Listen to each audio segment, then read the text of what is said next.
प्यारे दोस्तों, सादर अभिवादन। मैं हूं महेश कुमार वैद्य और आप देख रहे हैं एनजेपी हरियाणा। दोस्तों, भिवानी महेंद्रगढ़ के सांसद चौधरी धर्मवीर सिंह एक बार फिर चर्चा में हैं। बल्कि ये कहें कि चौधरी धर्मवीर सिंह से ज़्यादा उनकी बेटी सौम्या ज़्यादा चर्चा में है।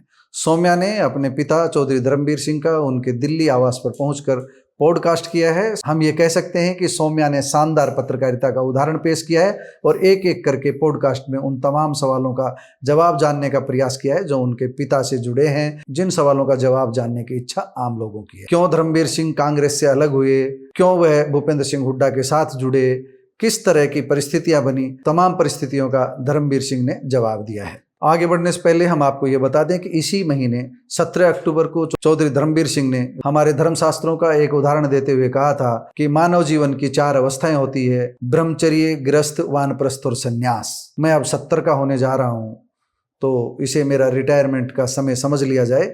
एक तरह से उन्होंने राजनीति से संन्यास की घोषणा की थी। इसके बाद भी धर्मवीर चर्चा में हुए थे और उन्होंने साफ गोई से अपनी बात कही थी। इसके बाद अब सौम्या का पॉडकास्ट आया है। सौम्या के सवालों पर जो जवाब निकल कर आए वह मैं आपको एक एक करके बताता हूँ। धर्मवीर बताते हैं कि किस तरह उन्होंने 1973 में जनता पार्टी के नेताओं के साथ राजनीति की शुरुआत की। 1975 में इमरजेंसी लागू हुई। उस समय डेमोक्रेसी का अधिक महत्व नहीं बचा था। धर्मवीर बताते हैं कि उन्होंने भी उस समय वैश्य कॉलेज भिवानी में पढ़ते हुए युवा क्रांति दल का गठन किया। छोटे भाई राजवीर लाला भिवानी के सरकारी कॉलेज के प्रधान थे। उन्हें युवा क्रांति दल की कमान सौंपी। उन्होंने ये भी बताया कि उस समय वैश्य कॉलेज, चरखी दादरी, हिसार और भिवानी में अपने कैंडिडेट उतारे। 1983 में पंचायत समिति का चुनाव हुआ। दोस्तों ने चुनाव लड़ने के लिए कहा तो पंचायत समिति का सदस्य बन गया। इससे राजनीति का रास्ता खुल गया। चौधरी धर्मवीर बताते हैं कि कांग्रेस में शामिल होकर पहले मैं भजनलाल गुट में था। हमारे गुट ने एक रैली करनी चाहिए, लेकिन जयप्रकाश जेपी और बीरेंद्र सिंह ने मिली भगत करके इस रैली को भिवानी में रखवा लिया। स्टेज संचालक को लेकर भी भजनलाल के साथ टकराव हो गया। वह धर्मपाल मलिक को बनाना चाहते थे, हमने रावदान सिंह को बना दिया। भूपेंद्र सिंह हुड्डा बतौर अध्यक्ष आए तो कुछ लोगों ने वहाँ हुटिंग कर दी। यह मुझे अच्छा नहीं लगा। इसके बाद मैं हुड्डा गुट में शामिल हो गया। मुझे झुकाने के लिए चौधरी बंसीलाल ने लगातार मुकदमे करवाए। 1997 में मंडियाली कांड के दौरान चौधरी बंसीलाल ने झूठे मुकदमे में मुझे जेल भिजवाया। मैं गुरुग्राम और करनाल की जेल में बंद रहा, लेकिन कभी घबराया नहीं और कभी झुका नहीं। उस समय के डीआईजी सीआईडी सत्येंद्र बिश्नोई मनमानी पर उतरे हुए थे। सरकारी क्वार्टरों को भी उन्होंने मेरी बेनामी संपत्ति दिखा दिया और जब चौधरी बंसीलाल को पता लगा तो उन्होंने उसे धमकाया कि तू मुझे भी जेल करवाएगा। मतलब सीधे सीधे वे चौधरी बंसीलाल की साफ गोई की इस मामले में एक तरह से तारीफ भी कर देते हैं कि बंसीलाल को जब इस गलत काम का पता चला तो उन्होंने कहा कि तू मेरी भी जेल करवाएगा, ऐसा गलत काम क्यों कर रहा है। यानी कि जो सरकारी क्वार्टर्स को संपत्ति दिखा रहा था उसको लेकर के बिश्नोई को फटकार भी लगी। धर्मवीर ने बार बार हल्के बदलने को लेकर कहा कि 1991 में कांग्रेस में आने के बाद वह तोसाम में सक्रिय थे। 2000 में तोसाम से बंसीलाल के बेटे हरियाणा विकास पार्टी के उम्मीदवार सुरेंद्र सिंह को हरा करके वह एमएलए बने थे। बाद में जब हरियाणा विकास पार्टी का कांग्रेस में विलय हो गया तब कांग्रेस ने तोसाम से उनका टिकट काटकर चौधरी सुरेंद्र सिंह को दे दिया। हालांकि बाद में सुरेंद्र सिंह के निधन के बाद यहाँ उपचुनाव हुआ और इसमें कांग्रेस ने किरण चौधरी को यहाँ उम्मीदवार बनाया। उन्हें बाडरा से टिकट दिया गया।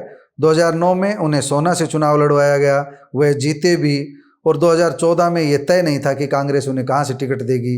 बार बार हल्के बदलने से तंग आकर उन्होंने कांग्रेस छोड़ दी, ये ऐसा उन्होंने बताया है। 2014 के बाद में आप जानते ही हैं धर्मवीर लगातार भारतीय जनता पार्टी में है और भिवानी महेंद्रगढ़ से लगातार 3 बार सांसद बन चुके हैं। कुल मिला के ये कह सकते हैं कि चौधरी धर्मवीर सिंह की बेटी ने पिता के पॉडकास्ट में उन तमाम बातों से पर्दा उठाया है, उन तमाम बातों की जानकारी दी है जो लोग जानना चाहते हैं। हालांकि इनमें से अधिकांश बातें पहले भी सार्वजनिक हो चुकी है, लेकिन छोटी छोटी बातें उनके स्वास्थ्य संबंधी, परिवार के स्वास्थ्य संबंधी बातें अब सार्वजनिक हो रही है। दैनिक भास्कर ऐप से भी धर्मवीर के बेटे मोहित चौधरी ने बात की है। उन्होंने धर्मवीर सिंह के रिटायरमेंट की जो खास वजह बताई है वह जानना बेहद जरूरी है। उन्होंने बताया है कि चौधरी धर्मवीर सिंह का स्वास्थ्य थोड़ा नरम चल रहा है। उन्हें पिछले 33 वर्षों से शुगर है और उनके पिताजी को 2009 में ब्रेन ट्यूमर का पता चला था, उसका ट्रीटमेंट चल रहा है। पिता के ट्यूमर की सर्जरी इसलिए नहीं हो सकती क्योंकि वो नर्व में रोटेट हो रहा है। इसी कारण उनका स्वास्थ्य 4 साल बाद की चुनावी राजनीति के लिए सही नहीं है। लेकिन मोहित के अनुसार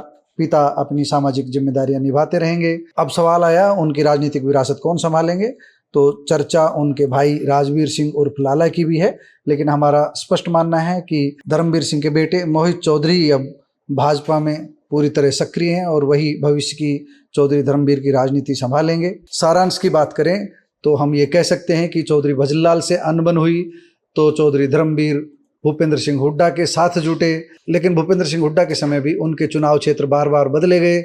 बार बार चुनाव क्षेत्र बदलने से वे तंग आ चुके थे और इस तरह उन्होंने भाजपा का दामन थाम लिया। कुल मिलाकर हम ये कह सकते हैं कि चौधरी धर्मवीर सिंह अब राजनीति से रिटायरमेंट की ओर है। उनके बेटे मोहित चौधरी राजनीति में आगे बढ़ेंगे, ऐसा हमें लग रहा है। दोस्तों, आप चौधरी धर्मवीर सिंह के इस पॉडकास्ट को लेकर क्या कहेंगे? अपनी टिप्पणी जरूर दीजिएगा। नमस्कार, धन्यवाद।